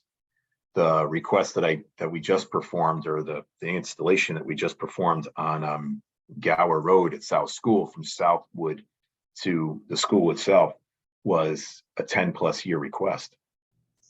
I think I got that request 10 years ago, and the woman who requested it, one of her daughters is in college and the other was into high school, and she started, they were at South School. So you can imagine it takes quite a long time, because we never had any money for monies, or for projects of this nature. So that's a thought, is that if we wanted to go forward and expand the network to satisfy some of these residential requests, then we would need some additional monies for that. Tiger, question, but the road from Bristow to Gower is still under study? The road from Bristow to The Gower, road, the sidewalk. the sidewalk from Bristow to Gower is being, the survey work is being performed right now, is just being finished now. Then that company does both survey and design, Cabezas de Angelis. They'll work on the design for the next month or two. We'll tweak the design to what we think we need, go to talk to the state about what they require, and then it has to go to the police commission. Would have to go, and at that point in time, probably go to the town council, and I would imagine that the residents will either be for it or against it, and it'll be very similar to what we performed at Main Street, where we had a public hearing, multiple public hearings, and then eventually a route was decided upon and a path forward. So the decision of which side of the street is going to be on hasn't been made yet? No, I haven't finished the survey yet, so I can't say one way or another, and I haven't talked to the state. State might say, we'll only accept it on the south side, we'll only accept it on the north side. We don't know that at present. They won't give us that determination because they haven't seen it in paper. They won't tell us anything until they see a plan, and then they'll tell us whether they like the plan or they don't. Okay, thank you. You're welcome. Any questions on anything we've done? I was gonna move on to the rotary installation, just because I'm curious. So Yeah. Farm Road? I've been waiting to get to that one. Yeah. So this is the rotary itself is actually a traffic island. This is at the intersection of Park Street and Old Stanford Road and Bank Street. So Old Stanford Road and Bank Street are running here left to right. Old Stanford Road into Bank with Whitney Avenue coming in, and Park comes in off in here. What we have is everyone carrying their speed on Old Stanford Road straight across into onto Park Street, and by the time they slow down, they're at Mead Park or past Mead Park, almost to Richmond Hill. So the thought is to 90 up the intersection, put in a traffic island to then make people slow down and make a left-hand turn to come in to Park Street. And then here 90ing it up so you can't just cruise out from Park Street onto Old Stanford. And what it does too is that we have a sidewalk that ends on Bank Street and it doesn't continue down to Whitney. And we have a crosswalk whereby there isn't any connectivity to the existing sidewalk. And then the people from Lee Fair condos can't come down, or anyone else can't come down and actually make it onto Park Street. The crossing that they have is right here. It's very long and difficult. So the thought is to redo this area to slow the speeds down and increase pedestrian safety. Farm Road and South that's a different type of study, but I called it a rotary. It's more of a traffic island, but I called it a rotary because we'd like to see some other installations going on in town. So to keep the same line item is easier, instead of saying traffic island versus rotary, just made it a rotary. When you're driving up Old Stamford Road and you can either go kind of straight to stay on Bank Street to hit the light at South Ave.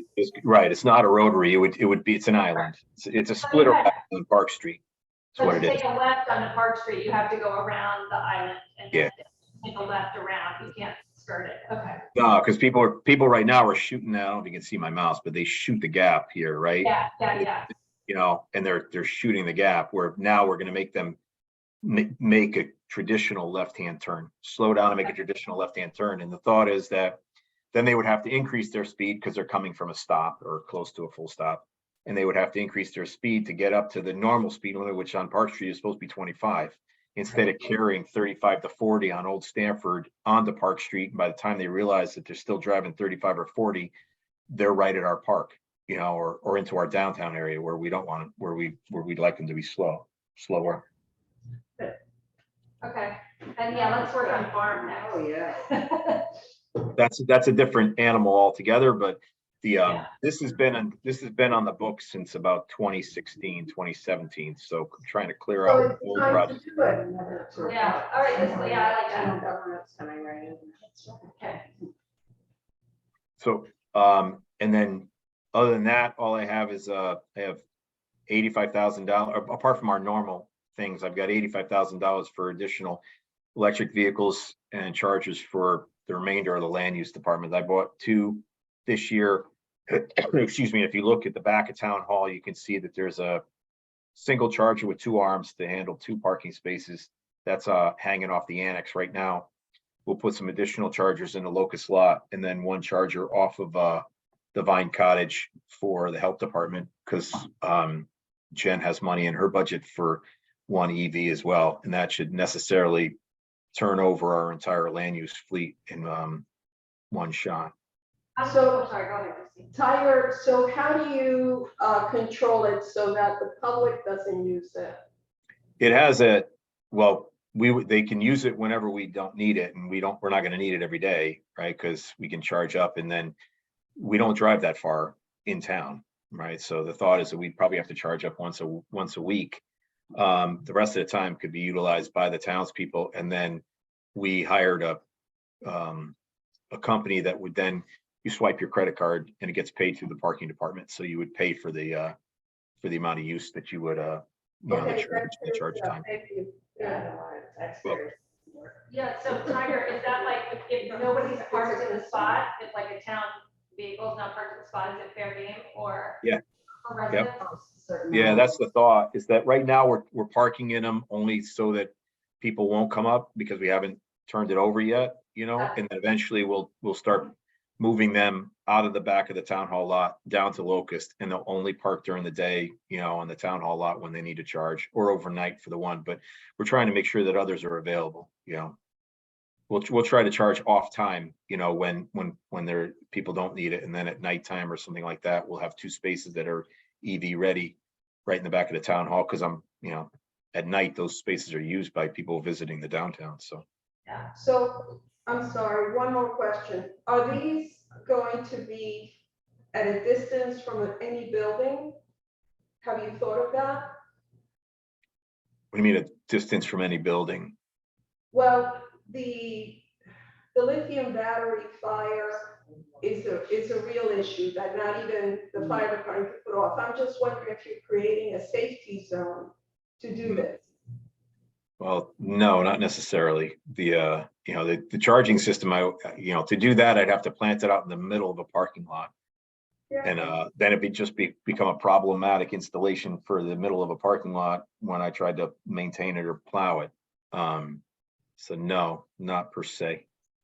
While it's a concern, it hasn't been a concern addressed to us by the fire department or the fire marshal. Okay, thank you.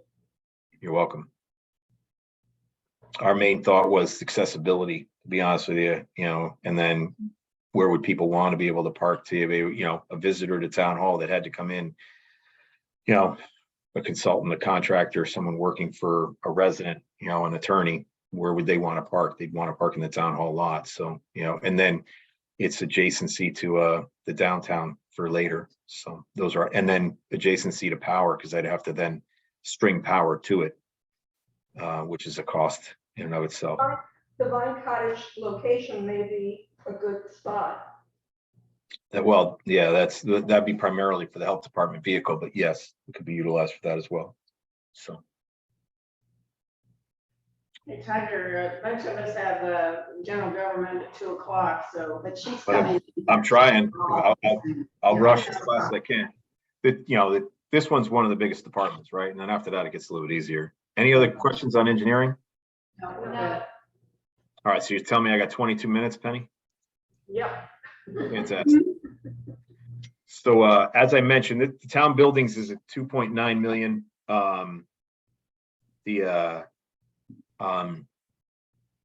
But that's not that's taking the police department out at 27.5 and the training facility out at 5. So we're aware of the fact that it's $32.5 million additional funding, but we're considering that to be offset. Minor point. Hey, Tiger, where did Yeah. the training facility number come from? I just asked because I'm on the building committee and I haven't seen that number, or is that just a place? It's been a number that's been out there for a while. We, might not have shared it. But it's been what we feel that the facility for a rifle range, for the rifle length, we had a number for what a pistol, distance would be, a standard pistol distance was. And then we had to then expand it based upon if we wanted to go the rifle and rifle training and certification there's not many places that allow it or that it's available, and it's something that's required. So we felt that that also would then make this a little bit more of a facility that others would want to rent from us, given the fact that it would be rifle ready. So we had to expand that number to get to what we consider to be a good number for that type of facility. Yeah, I'm just saying, there's not a number I've heard yet, so. Yeah. Just being on the committee on that, so it's kind of, Sorry, I think that I don't think it was I think it was just an oversight, to be honest with you. Then we have $500,000 for Waveney House repointing. This is basically to repoint the masonry around the entire building. We did a little bit of that work when we put on a new roof, but the majority of the facility has never been repointed that we know of in our time. And we're getting a little bit of water infiltration through the walls, if you can imagine, with open joints and things of that nature. Then I have a 200. I thought with Waveney, because we keep putting a lot of money into Waveney, but I thought that we were at the point where, and I think the word was used, the shell or the skin was solid between the windows. And the work. This makes this. This is a new number. Solid. The rest of it didn't. We got the roof done. We got the windows done. We got the doors done. Now that the rest is the masonry, and we've been noticing more problems with water infiltration coming through the walls that we can't address individually. So was this estimated expense? And we've always had a Waveney capital expense in the five-year capital plan, assumptions over time. Was that embedded in these future capital, or is this a new? It's not new, but it's not old. About the best way I can describe it. I think a year or two ago, we started looking at this, and we were trying to combine it with another project, and we couldn't. It was too big of a number to try to combine, and just would throw that number off. Like combine it with the roof, combine it with the ADA work. We couldn't do that. So this number, it was. We did ask a contractor to give us, a ballpark figure, and that was what they came up with. So this is a tighter number than what we had. And then it was also trying to slot it in. When's the best time to do it? We're asking for $2 million for roof. And we had 3 phases of, ADA construction. At one point in time, we were looking at phasing it for 3 years, if you remember, and then we paused. So, when do you slot it in? That's the other factor that we had, is trying to make sure we're, trying to balance out our capital needs across the board for each facility and for every year. And when does this need to be done? I mean, just, this is gonna be a tougher budget year, and we're all gonna have to kind of figure out when we do. Stuff.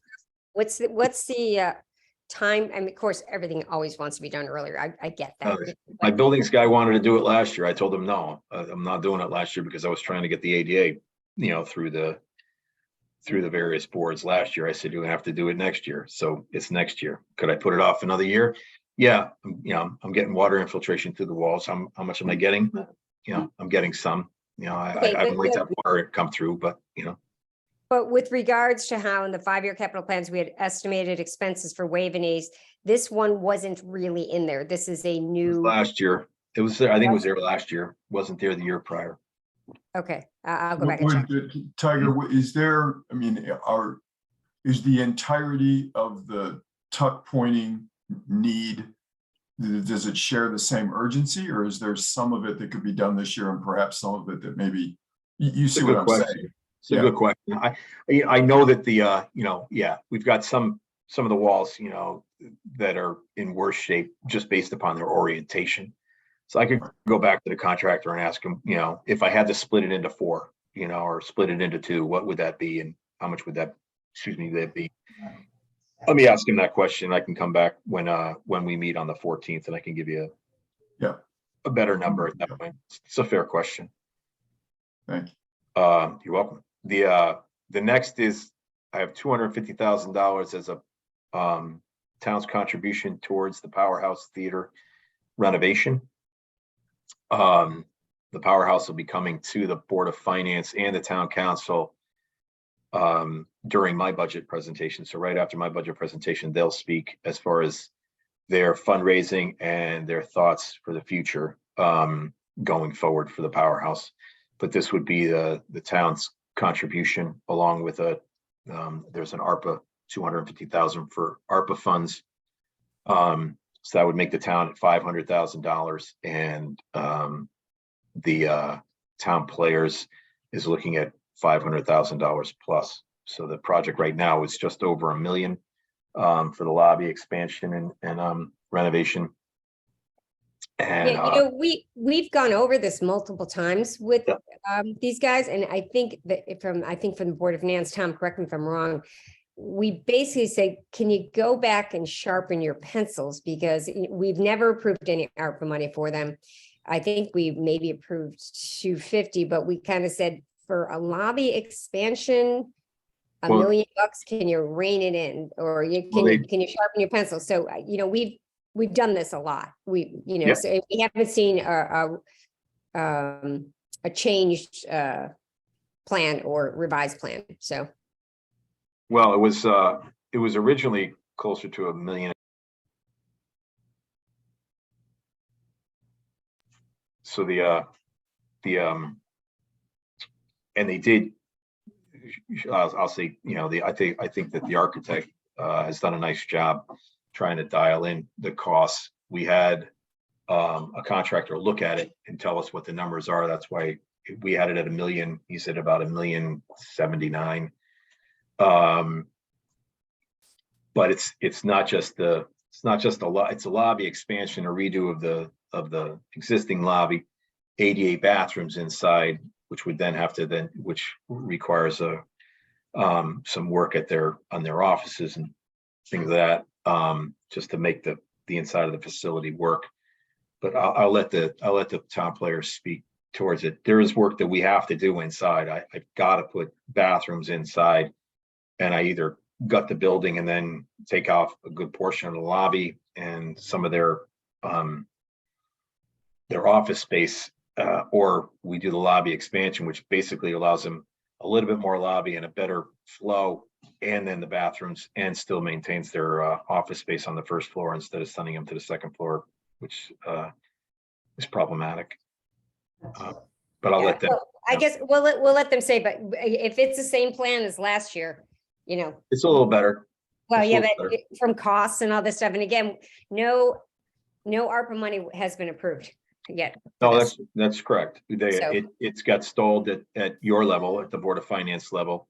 I think it might have to go to the, I don't know if it's got to go to your committee first and then come out. I can't remember, but the Board of Selectmen approved it and then it stalled. So yes, so there's some hoops left to go through. I'm just telling you what's in my budget as a marker for that. Tiger, does this include the potting shed too? The shed? No, so the potting shed was a different $250,000, and that included the annex bathrooms and the renovation of the potting shed, just the shell and the floor. Okay. The town players will take care of, since the council was nice enough to give them use of the building, they'll take care of the renovations on the inside, lighting, anything that they might need to make it a black box theater. That's theirs. The town would be, as a landlord, would be responsible for the shell, the roof, the exterior, and the floor, since the floor failed. know, Have we already budgeted for that, or is that? that was the $250,000 ARPA funds. Oh, got it. Yeah. Okay. And that included the annex bathrooms, right? So the bathrooms to the annex. That was all in that. That was all in there, and that's all under design, under the same designer, same contract. And then we are looking at courtyard improvements, mostly for accessibility reasons. And that was let out as well to a landscape architect for just to try to bring the entire campus into one look and feel. So the all-in cost, I mean, in this presentation, which might be $1 million, there's also to the side the bathrooms and the landscaping, or is that all within this number? No, the $1,079,000 is strictly the Powerhouse Theater itself. So it's more like $1.5 million, right? Amy, part of that money, if you recall, is for the bathrooms, which the town Right. had. I got 250 for the bathrooms and for the annex bathrooms, the outdoor bathrooms, okay, and the potting shed. The fact of just taking care of the building so we don't lose the building. Any work inside the potting shed is on the town players, and they're estimating that to be around $60,000, of which I think they have the money. And then there's work in the courtyard, but right now the accessibility of the courtyard is questionable, as far as whether it's traversable, whether it's, accessible to people with disabilities. And the moment that we touch all three, I think it's in our best interest to close the campus, so to speak, and make sure that we're compliant throughout, and it's a nice facility at that point. We would have had to do that work regardless. If you say no to the Powerhouse expansion of the lobby, I'm still gonna have to do something in the courtyard. Tiger, can I just ask you a quick question regarding the police department training facility at 5 million and the police department reconstruction at 27.5? Is that, I don't understand what the asterisk for. And The asterisks are basically saying that it's not included in that 2.946 million. Okay, so the police department training facility, we're still moving ahead with that? Or is this just in case they decide? Well, they need the facility. It's not my determination as to whether or not we move forward, but we are working on an engineering basis, trying to, find the best location for it in town and what that would entail, how much money that would entail. So, there are certain things that we have to do to make sure that I have a location for it. I've got to survey an area, I've got to do a wetland delineation. If it's not on the sewer system, I got to do a perk test. So there's certain things that we're continuing to do just because that helps drive that $5 million number. It gives me a better idea. Thank you. You're welcome. We're short on time, so I don't know if we. Yep. Got 8 minutes. I mean, listen, we can meet again. I have no problem with that. We can just get through the, what are we doing to Irwin Barn and Irwin House? So the Irwin Barn, we had monies set aside for the roof. Yeah. And then during the engineering study of the portion of the roof, the roof rafters are spaced too far apart. And the loading itself is not adequate. So we've got to bolster the substructure of the roofing system all the way down to the floor, basically all the way down to the basement, to then bolster up the entire facility, to then put the new roof on it so that it'll meet code. So this is a firmer number. This is a bid number as to how much it would cost to reinforce the roof and the system holding up the entire roof, to then allow us to put the roof on top of it. So we need additional $250,000 for that work. How much have we already put aside? 200 to 250. I did all this in my own house. I swear to God, I didn't spend 50,000. How many bolsters do you have to put to get a slate roof or a beam? Big roof, Judy. And they're, right now I think they're 3 feet on center, It's that's the what? problem. They're undersized and they're 3 feet on center. So, the proper spacing is 16s, so Are we putting a new slate roof on? I don't know what the roofing system is. We're staying with the existing roofing system. So, off the top of my head, I don't know, because I was more focused on the structural aspect than the roof itself. So what's the total cost for the roof repair, do we think? We already put X amount and now we need Just another about 500,000, $500,000 for the roof. $1 million. It's a big And- roof. Yeah, it is. And right now, we're securing the outside of the building and the roof and we just kind of use it for storage at this point, right? We are, yeah, we cleaned it all out. The Parks Department did a really nice job with Anna Krolikowski and cleaned it all out. But yeah, right now, there's not apart from storage, there isn't a forethought. There isn't a thought going forward as to what usage would be. Okay. Then the And then- Irwin Park Yeah. main house is basically work that needs to be done in and around the house to maintain it, A, and B, the thought is to try to bring forward a center for the not-for-profits to utilize. But most of this work is the fact that we've got to do some just to maintain the facility. Demolish it. Yeah, the nonprofit was brought before and people said no to it. Well, some of this work, as I mentioned, is also just, If you we want to need keep it. something to maintain the building, Yeah. not necessarily fit out for a not-for-profit, more on the fact of I need to do this work for the facility itself. Is anybody in there now? At all? Yes, the new Canaan Cares is in there right now on a temporary basis since we had to relocate them out of the second floor of the Playhouse, and they still had a term left in their lease at the Playhouse. So we're allowing them to go to Irwin to run out the rest of their lease. And our IT department is in the guest apartment because they had to vacate Waveney House because of the renovation that's going on the second floor. Okay, and correct me if I'm wrong, I don't think the police are using it all because they're moving into the Police are not space. using it. No, the police were looking at going into 39 Locust. Once the Board of Ed, Right.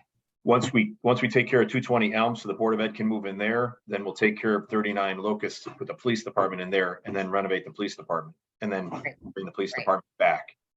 So once these other renovations are done, New Canaan Cares can go back to where they were renting. They were renting at the Playhouse. They will not have any facility at the Playhouse. Okay, but they could go rent in the open market someplace, right? Theoretically, yes. Yes, and then, and I know, correct me if I'm wrong, Penny, you were doing this with me, that, you have the freestanding apartment, it's connected by a portico, but it's separate from the house, right? So, the IT guys are working where they used to be the apartment, is that correct? That's Right. correct. That will probably be their permanent home. So these are distinct things, and so it's hard for me to say $200,000 into Irwin House, which is a 1960s house, which is a house, doesn't work particularly well in a business setting, and I'm not sure why we're spending $200,000 on that. But It's not a historical building, and it's of no value in terms of the moderns, so I just don't see it either. I'm sorry, I missed that statement. It's not a historical building, and it's not a significant modern to want to save it, so I'm just wondering what the thought is. Well, the thought is it's a facility that we have and we've got to maintain it. That's part of it. And the thought is that we've always been asked for use. So the question is, should we be using it for other functions or do we get rid of it? Well, right. I mean, we've been tasked with trying to find a use for every single one of our buildings. This is, No, but we No, created. we've also been asked to get rid of them too. Yeah. No. I did the study. Yeah, but this is adding up really quickly. I mean, there is a use for Irwin House. which hopefully will get done in time, but it's not immediate. What use? What The- use is it? The American Museum. Oh, Is it really Oh, no, serious? they're really going to fund all of it. I mean, they're dead serious. It's been dismissed for now. We'll see if it ever comes back to roost. But it's their dime, so it's not a bad deal. No, it's not if it's a real. It's not, it's a gorgeous collection. Well, to renovate for that museum was quite expensive. Yeah, but they were paying for it. They were raising the money. And then we could obviously paint the outside. That probably is our dime, but that's it. Are the other people coming in here? For the next meeting? Yeah, but I think well, I don't know how many are coming versus online, but. So Yeah. Tiger, can we reschedule a follow-up if you don't mind? No, That's we can finish. This is not anything.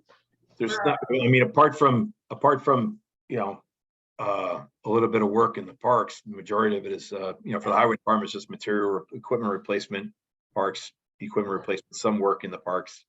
But yeah, we can, whatever you'd like to do, you know, No, we're good, Tiger. Is anything else you want to point out or note or? the only other thing I got is I got a $325,000 marker for the old incinerator building. The old incinerator building is the current salt shed, salt area. Yeah. Not even the old incinerator building. It's the old incinerator because I have the old incinerator building, which is the animal control facility next to it. The animal control facility is from the 1950s. This building is from the 1970s. And eventually I've got to come forward with something to do with it because it sits on top of our highway department. Talking about the one with the swap shop? Yes, that's correct. Okay. It's, you know, that whole area is about an acre worth of land that could be utilized better. Yeah. And the fact that I've got a building that was built in the 1970s, which is just a shell, you know, not the best construction, that sits over the top of my highway department that is still full of, you know, an old incinerator and all of its workings. Nothing was ever done with it. So eventually I've got to come forward with an idea of what to do with that building. So would you knock it down and put a new animal care facility, swap shop, and whatever else we need?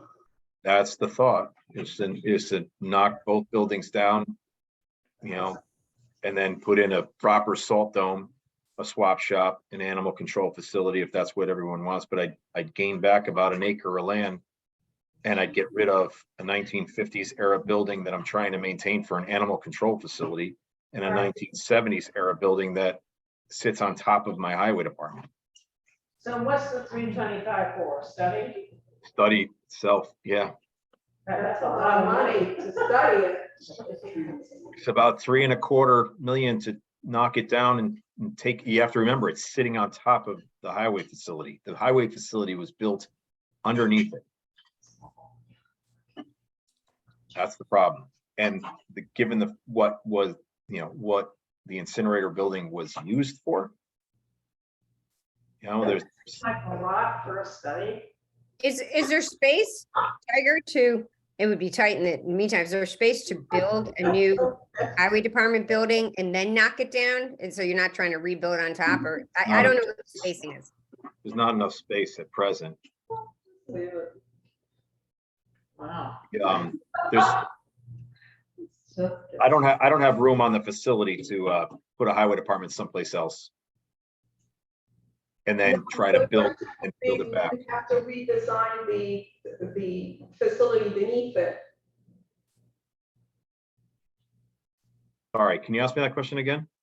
The question is whether or not you need to redesign and rebuild the facility beneath it. That is the question. It's part of it, yeah. Good question. Right, well, maybe perhaps Tiger, put another way, is if all of the 325 that you kind of put here as a placeholder is merely to inform the discussion about what's possible, I think at least what I'm hearing is we would like the what's possible to include something other than simply revising or rehabilitating the old incinerated building. In other words, we might broaden the scope of the question we're asking of the consultant to come up with some ideas about maybe doing the whole highway building, et cetera. You know, as Amy has said, as others have said, you know, maybe the question should be a little bit broader so that when we kind of sit back and think about, all right, what's possible, where's our money best spent? We have, you know, some information and some ideas that might inform that broader discussion. Well, that's, yeah, to your point, that's exactly the reason what we're trying to do, right? I've got two old facilities sitting on top of a facility that's 20 years old, right? The highway department's 20 years old, right? And then what is the best avenue to maximize the use of the land, given the fact land values are so high, right? And it's probably my best area. We are studying the capped portion of landfill to find out if we can utilize any of that. But coming back, that's cost prohibitive just to utilize it because you can't do anything about the cap. We have to build on top of it, which is problematic. So we're asking to look at all of that to see, are we better served to knock the building down into the old highway department and then get rid of the old highway department and the incinerator in one shot, or is it better to pull the whole facility off the top of it? So I see. we're looking, and then what is the best alternative for all of it? Because right now I've got an animal control facility sitting inside a 70-year-old building that was designed for an incinerator, right? That needs a new roof, needs to be repointed. I didn't put a roof on. I didn't put, we're not doing any work there, but eventually, right? Thanks, Judy. So you are right. We're not looking at it strictly as a one-off, right? Right. I think. All right. Are we good? You ready to end this one? Yeah. Tiger. Thank you, Tiger. Thanks, Tiger. All right, thank you very much. So thorough as always. Thank you very much. No problem. Thank you, Amy. I know the meeting had over and I apologize. Well, our meeting they are. Yeah. Oh, you just wrapped up. Oh, you just wrapped up. Anyway. Yeah, you were- No, I just came in.